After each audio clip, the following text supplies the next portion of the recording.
And what's amazing about the MetFix affiliate is that we are surrounded with like-minded people that are suffering with something. The details don't matter. At the end of the day, they really don't. It doesn't matter if it's addiction. It doesn't matter if the addiction is a substance. It doesn't matter if that addiction is a behavioral addiction. It doesn't matter if it's work issues, family issues. We're going to suffer. Yeah. But we have an opportunity to come together as a community with people that, if we don't think we can trust them now, just give it some time. I would go up to Chris with arms out and give him a hug. And while I'm hugging him, just tell him he's not alone, man. Yeah, bro. I was in the Navy for 20 years. I only signed up to do a 4-year enlistment. Started in 1996. And then towards the end of that first enlistment, I got promoted to the next rank and realized I was qualified and was eligible for a bonus. I graduated high school in 1995. And in 1996, there was a movie called The Rock that came out, Sean Connery and Nicolas Cage. And obviously it's heavy in the military. There was, Navy SEALs in the movie. And it was really cool what they did. And that kind of was like, let me try to see what that's all about. And so that was my original goal of joining the Navy, my first deployment post 9/11 was Afghanistan. Yeah. And now at this point, I'm still in the Virginia Beach area. I'm no longer at Little Creek. I'm at Dam Neck, which is an annex of Little Creek, and attached to another special operations unit, more of a tier 1. And the operational tempo there was probably multiplied by 10. And it's very short notice. You had to, if you got recalled, and we didn't have cell phones then, we had pagers, the Motorola pagers, and that thing went off, you had less than an hour to report. And so the first deployment was planned, it was scheduled, and it was just around 3 months deployment. It was to Afghanistan. We were centralized out of Bagram, out of Bath. And my job was just to support the teams in the different FOBs or wherever they ended up at. So that was about a 3.5-month deployment. That was June 2005.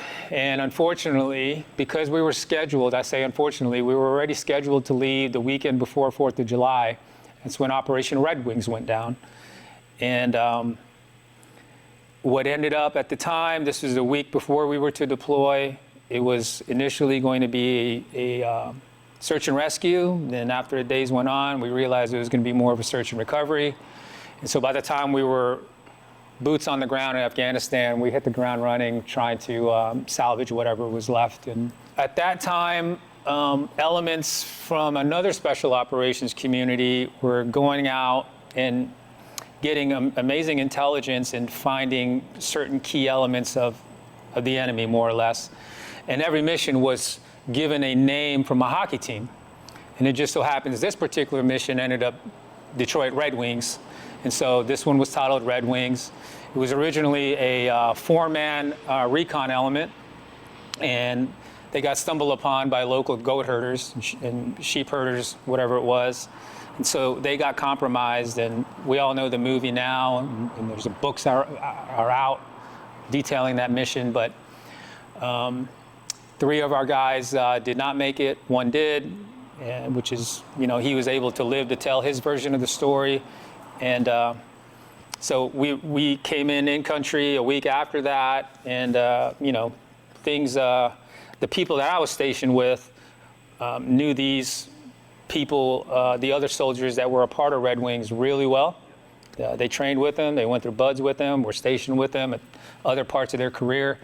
Of course, a Chinook helicopter got shot down that was going at the time during the mission to rescue them.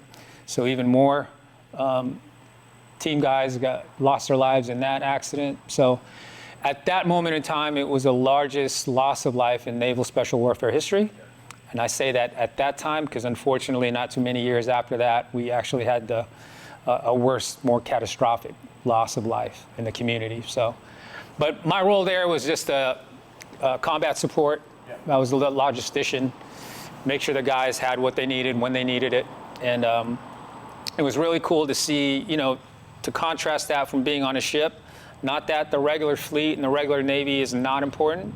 It's huge, it's vital. We have the most badass Navy in the world, for sure. But being on the ship and doing inventory and counting washers and screws and bolts and doing paperwork, I really couldn't see the fruits of my labor.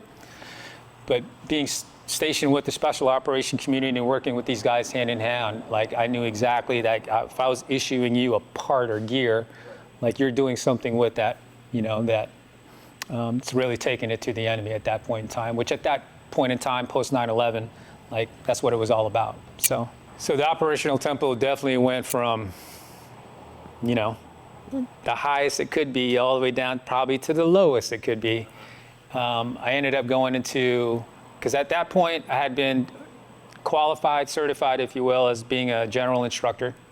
And so with that credential, what the Navy calls a Navy Enlisted Classification Code, so NEC, I could pretty much pick and choose what instructor duty I wanted to go to. The whole goal was to retire out of Jacksonville area, because this is where I started it, and this is where I kind of laid roots. And our business at that point was here with the affiliate. At that point in time, we were already 6 or 7 years in. And so I said, let me find some instructor duty positions that might be available here in the area.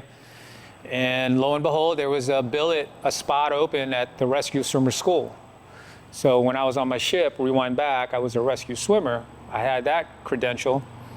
And so along with my credential as an instructor, checked the box for me that I could check in and get orders for rescue swimmer school as an instructor. And so went ahead and did that, and then I became a general instructor here, teaching professional and personal development courses, leadership type stuff, drug, alcohol prevention courses that those of us in the military are voluntold to go through just to get the check in the box. I was the guy that would instruct those courses. And so it was a good twilight tour, which is your last tour before you either get out or you retire in the military. And the weeks or the days where I did not teach a class or push students through, I'd show up in just regular clothes and I'd be out of work by 9 o'clock, on a daily basis. So the only time I really did work is when I was part of a class teaching it or pushing students through. So fast forward at the end of retirement, it did give me structure. It did give me some discipline. However, because of the way my upbringing was, and for sure my last 2 years of my adult life prior to going into the military, those seeds were planted, and those seeds were more on the mental health side of the world is still mine. I could be more or less my own God. It's my rules. And so with those still stirring in my heart, that never went away. And so when I retire and I get out of the military, gone and stripped away from me is the camaraderie of being around like-minded people. And sometimes when you talk to veterans who are struggling, majority of the time they're struggling is because they are no longer around their peers. And now they're trying to integrate back with a world that doesn't understand them, that doesn't know what they've been through and experienced. And it doesn't have to be something very traumatic and god-awful. It's just a normal day-to-day routine that the normal civilian just does not understand. It's not their fault.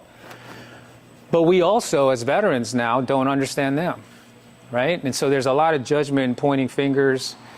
And so I got caught up in that, and I realized not too soon after, I for sure went into a state of depression, because now it's like, now what do I do? And I'm the type of person that has I guess you could say, an addictive personality.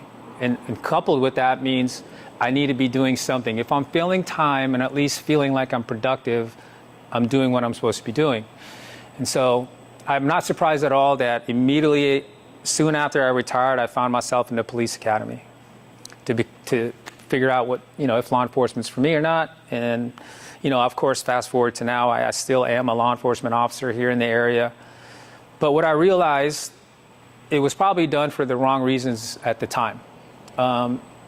And I say the wrong reasons because it was out of a bad place in my heart. Not that I ended up becoming a bad cop, but just who Chris Russell was mentally and at my core. And so I had a lot of unwanted behaviors that just kind of never escaped me. My veteran experience is going to be different from others. For some veterans, you probably heard that it's a substance that, that was the thing they misused or took advantage of or abused.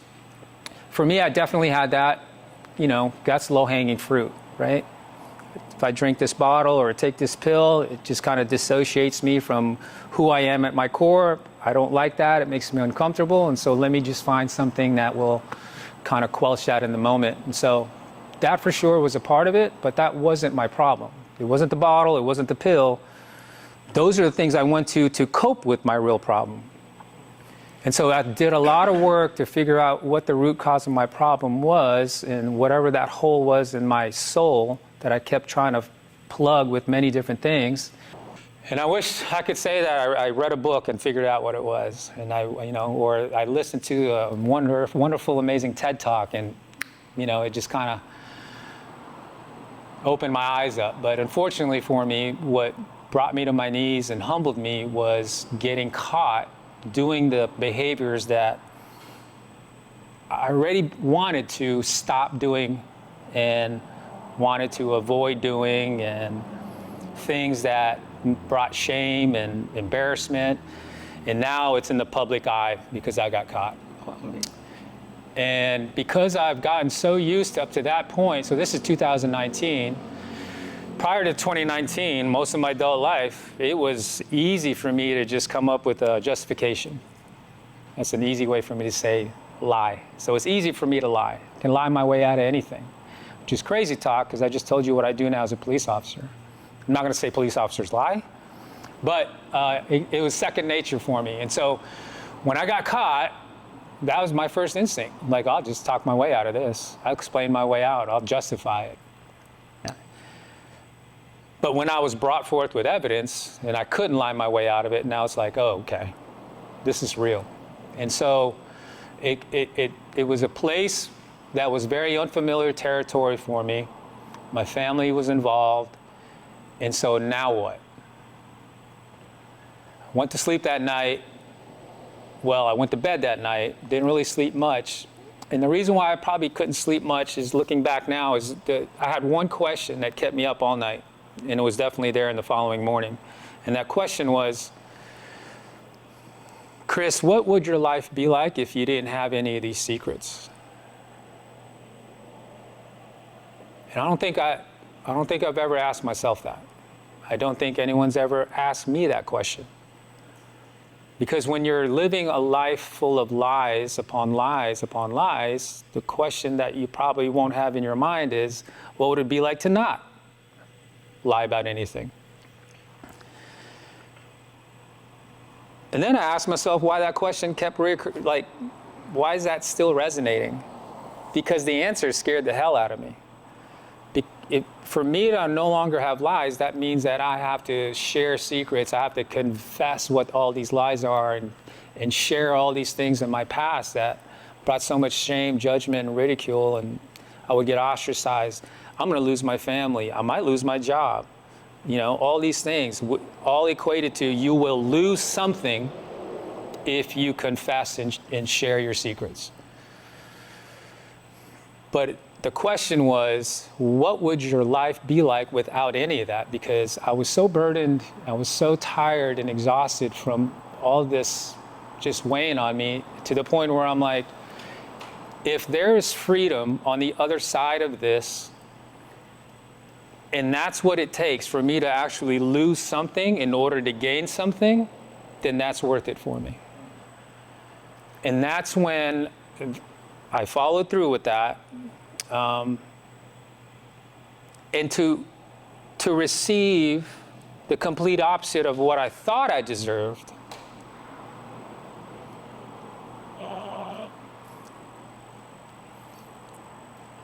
I was received with grace and compassion. forgiveness. And all these things I've seen on shirts and bumper stickers and slogans on walls, and I'm like, cool. But the moment I actually felt that, that's when it all became real to me. I'm like, I don't deserve this. What I deserve is ridicule and judgment and condemnation and all these things. But what I got in return was love. And so that's when everything changed for me. And so it's made my faith stronger. And because of that, it's made my marriage stronger. It's made my family closer. And so I don't know the original question you asked, Immediate. but you know, I firmly believe that whether we're veterans, whether we're active duty serving this country, whether we're first responders, it doesn't really matter. Because if we're human beings, we are going to struggle and suffer with something. And what's amazing about the MetFix affiliate is that we are surrounded with like-minded people that are suffering with something. The details don't matter. At the end of the day, they really don't. It doesn't matter if it's addiction. It doesn't matter if the addiction is a substance. It doesn't matter if that addiction is a behavioral addiction. It doesn't matter if it's work issues, family issues. We're going to suffer. But we have an opportunity to come together as a community with people that, if we don't think we can trust them now, just give it some time. I would go up to Chris with arms out and give him a hug. And while I'm hugging him, just tell him he's not alone, man. Basically say, hey, me too. And it doesn't matter. It doesn't matter. You're not alone in this. I'm going to get in this boat with you. I'm going to row with you. I don't know where the hell we're going, but you're not rowing alone, you know? Sometimes the suffering is so painful that we are led to believe that there's no way out. And when there's no way out, we got to be alone. Being alone is worse than you and I being lost together. At least I can be like, you know. But when you believe you're alone and there's no way out, I just don't think that as a human species we're designed that way, you know? I've been in many situations where there's a group of people, hell, hundreds of people in the same space, and feel like I'm all by myself, you know? And so how do we go from that to I'm accepted? These people want me here. I'm chosen.